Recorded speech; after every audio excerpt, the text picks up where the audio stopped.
Cavell's work had a deep influence on me, and I would say my appreciation of its depths of Cavell's work continues to increase.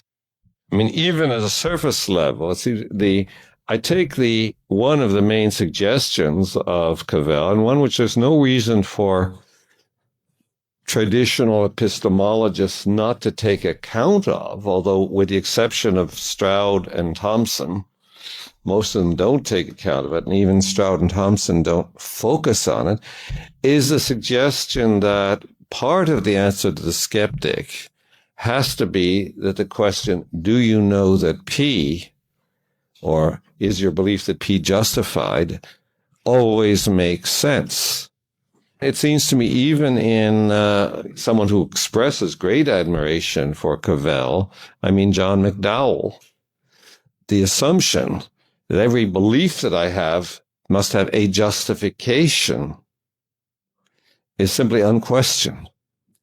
But now the problem with it is, even if you think, you might say, okay, sure, my belief that there's a bottle of water on the table has a justification. Yeah, my justification is I see it. Well, that's certainly what you imagine yourself responding. If you imagine a context in which somebody really asked you that, it's not a likely question to arise among sighted people who are present in the room and in a position to see. But as soon as I give the answer, I see it, then the next question will be, and how do you know that you see it? I mean, at that point, we are all at sea, right? Maybe the sea is the profession of epistemology. This is my own interpretation of Peirce, but I think Peirce is best read as saying that doubt requires justification as well as belief. And this is part of what's called the pragmatist problem-solving model of knowledge. And if doubt requires justification as well as belief, then there are a lot of just facts that, to use a technical term that Cavell introduces, that we simply acknowledge, such that we don't know them and we don't not know them. That we don't know them is what Cavell calls the truth in skepticism, and that we don't not know them either. You might call the falsity in skepticism. Maybe that's wrong. Maybe that's not the right way to do it, but that suggestion simply is ignored by contemporary epistemology. Seems to me shocking. Certainly so that's when you begin to get it, just approaching the surface of Cavell, that's the first thing that strikes you. And of course, that leads to his contextualist view of the use of no. But what I've been more impressed by recently, or what I find much deeper in it, for a while, I must confess, I saw skepticism as a logician. I saw it as an antinomy for which we seek a plausible rational reconstruction. Maybe it's not unique, but let's just find a nice rational reconstruction of our talk of knowledge that avoids the antinomy, and maybe Cavell's way of saying, there's a third possibility, you don't know and you don't not know, is the right way.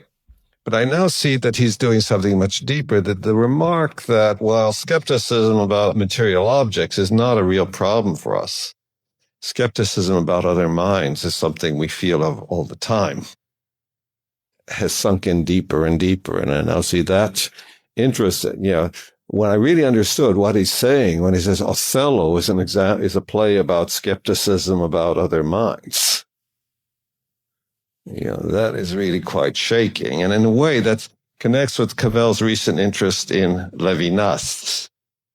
Levinas, he does like this idea of a breach in being, and that somehow a recognition of the command of the other on us is ontologically a breach in being.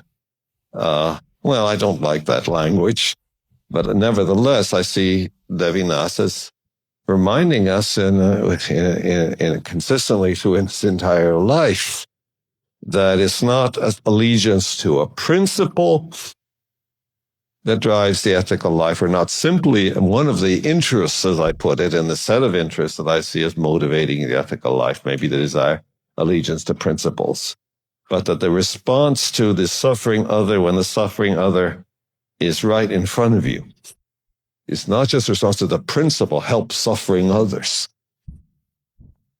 It's something much more primitive and something much more direct. I think that's a tremendously important thing to be reminded of.